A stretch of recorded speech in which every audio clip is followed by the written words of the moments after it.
Hi everyone, welcome to Create with Carmen. So today we are in my kitchen, and if you guys are like me, you probably like simple recipes, ingredients that you already have at home that you don't have to go shopping for.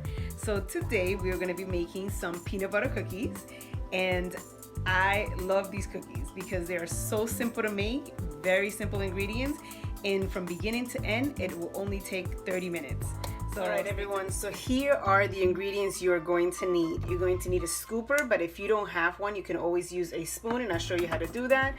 A fork, and then also a spatula, which we will use later. Here are the things that you are going to need. This is the entire recipe. So I have some cinnamon, okay? Our main ingredient, which is the peanut butter, our egg, sugar, and oatmeal. And this is how easy this recipe is. You are basically going to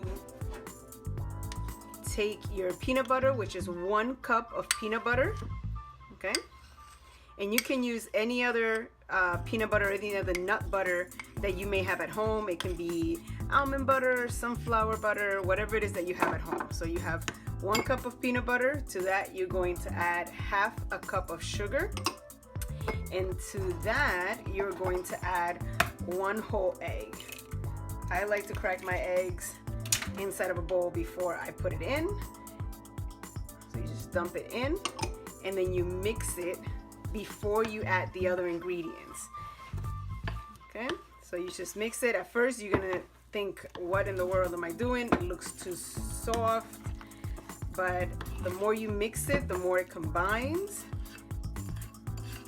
and becomes more like an actual cookie dough. So once it's up to this consistency where it's still very runny, you're gonna add the cinnamon, okay? And then you're gonna add the oatmeal to that.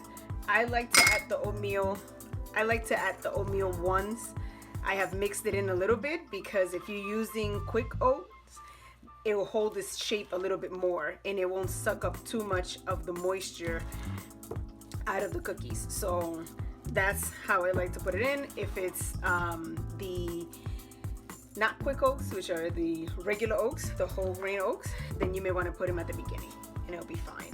So as you can see, the mixture has kind of become a lot more firmer just by moving it around, right? The peanut butter has sucked up all the egg and the sugar in it. So this dough right here, it's basically done.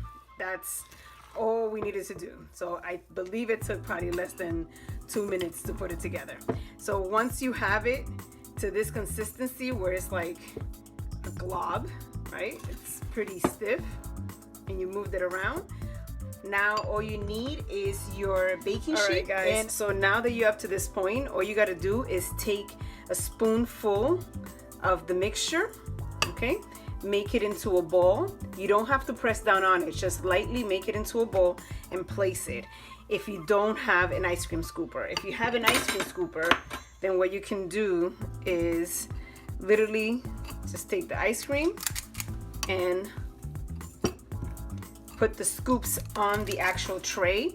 You don't have to leave too much of a space in between, because these cookies don't spread out very much. They literally stay the size that you make them. So once we press them down with our fork, which is what we're gonna do next, then you'll see the actual size that you'll need in between, and that's all. So like I said before, just make sure the oven is up to 350 degrees. They're gonna cook for about 8 minutes, depending on your oven.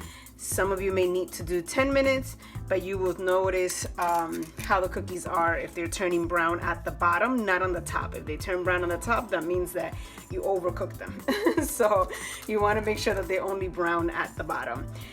All right, we're almost done here. And you can see how easy this recipe is to make.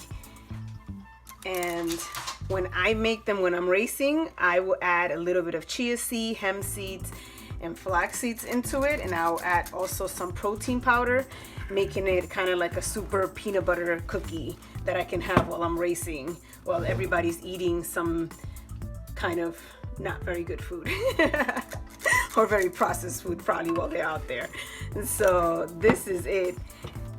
So you should be able to get, I want to say, between 16 to 20 cookies. Now what you're going to do is you're going to take your fork and you are going to lightly press down on them, making a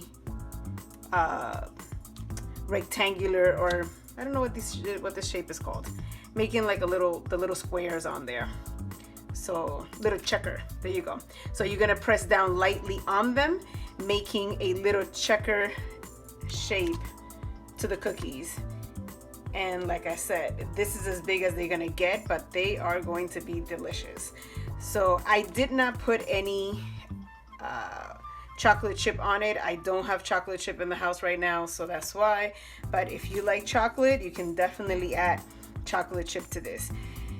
If you feel that the fork is getting stuck to your cookies, you can always rub the fork into a little bit of sugar and then press them down, and that will make sure that they don't get stuck to your fork when you're pressing down on them. So this is as simple as this recipe is, guys. Stay tuned. I'll show you guys a picture of what it looks like once it's completely done. All right, guys, so the cookies are finally out of the oven, and I just wanted to show you what we are looking for. So we just want them to look, this is what they will look on the outside, on the top, right? And this is how they will look at the bottom. So you want them just a little bit golden brown at the bottom. It's not really gonna show too much on the top, so that's why you kind of have to flip one over to see what it looks like. But they are just delicious. So let me know what you think. Make them, try them. They're so good.